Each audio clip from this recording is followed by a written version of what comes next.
आप सबको एक साथ इतना खुश देखकर मुझे बहुत ही खुशी मिलती है। उम्मीद करती हूँ कि इसी तरह पूरा परिवार हमेशा एक साथ रहेगा और कभी भी एक दूसरे का साथ नहीं छोड़ेगा। प्यार भरा भाषण देने के बाद डिनर की शुरुआत हुई। डिनर में ढोकला, गाठिया, ठेपला, खांडवी, कढ़ी, बाप रे, इतना कुछ था कि डिशेस का नाम लेते लेते ही पेट भर जाएगा। जब नक्श की नजर डिनर स्प्रेड पर पड़ी तो उसके मुंह में पानी आने लगा था।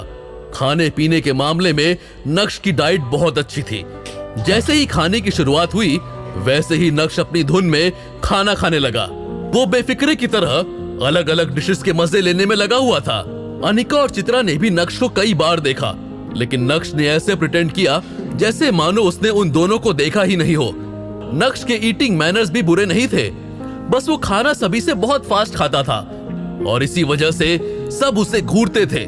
लेकिन अगर नक्श खाना खाते हुए इस सब के बारे में सोचेगा तो वो ठीक से खाना नहीं खा पाएगा।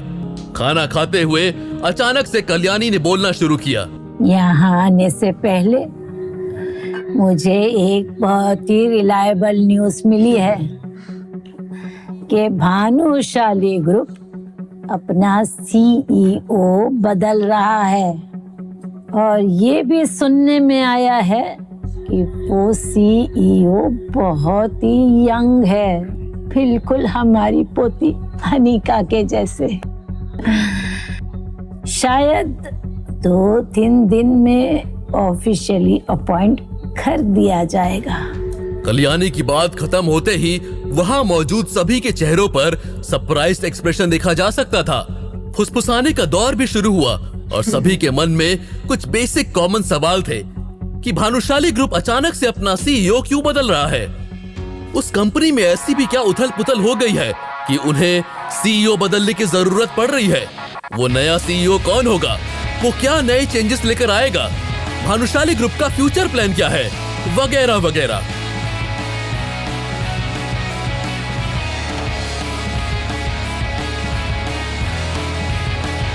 हालांकि सभी लोगों को पता था कि ये उनके लिए एक अच्छी अपॉर्चुनिटी साबित होने जा रही है।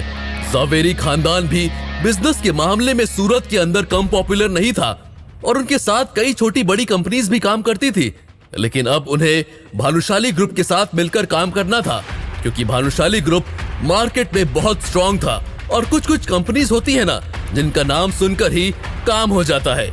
भानुशाली ग्रुप उनमें से था और यही वजह थी कि ज़ावेरी खानदान उनके साथ में एग्रीमेंट साइन करना चाहता था। बीते सालों में कई बार ज़ावेरी खानदान ने भानुशाली ग्रुप को प्रपोजल्स भेजे थे, लेकिन उन्होंने सारे प्रपोजल्स रिजेक्ट कर दिए। अब इसके पीछे की असली वजह जो कोई भी हो, लेकिन भानुशाली परिवार हर मामले में ज़ावेरी खानदान से 10 कदम आगे था।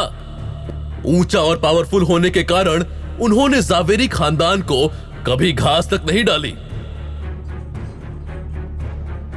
यहाँ आने से पहले मुझे एक बहुत ही रिलायबल न्यूज़ मिली है कि भानुशाली ग्रुप अपना सीईओ बदल रहा है और ये भी सुनने में आया है कि वो सीईओ बहुत ही यंग है। लेकिन अब जब भानुशाली ग्रुप अपने सीईओ को बदल रहा है और ऊपर से एक यंग सीईओ कमान संभालने वाला है, तो ज़ावेरी खानदान को कुछ पॉसिबिलिटीज नजर आ रही थी। ज़ावेरी परिवार इस अपॉर्चुनिटी को अपने हाथ से खोना नहीं चाहता था। भले ही वो नया सीईओ उनके प्रपोजल को एक्सेप्ट करे या फिर रिजेक्ट, लेकिन ज़ावेरी परिवार एक बार फिर से कोशिश करके देखना चाहता था। नक्श का पूरा ध्यान अपने खाने पर था, लेकिन जब उसने कल्याणी के मुंह से भानुशाली ग्रुप के नए सीईओ वाली खबर सुनी तो तुरंत ही उसका सर ऊपर की ओर उठ गया था।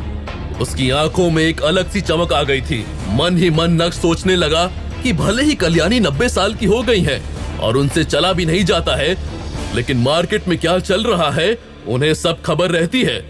तो फिर क्या ख्याल है, किसी के पास कोई आइडिया है कि भानुशाली ग्रुप के उस सीईओ से मुलाकात कर सके? अगर जिस किसी का भी आइडिया कामयाब हो गया और भानुशाली ग्रुप के साथ जवेरी खानदान का कनेक्शन सक्सेसफुल हो गया तो वो इंसान जवेरी खानदान का सबसे बड़ा कंट्रीब्यूटर होगा और उसे मैं अच्छा खासा इनाम भी दूंगी। दादी हूँ जो आ जाऊँ प्लीज प्लीज प्लीज प्लीज। अरे हूँ सारी डीलिंग करी सकूँ जो। अच्छा मुझे जाने दो, मैं ये डील क्लोज करके आऊंगी। बा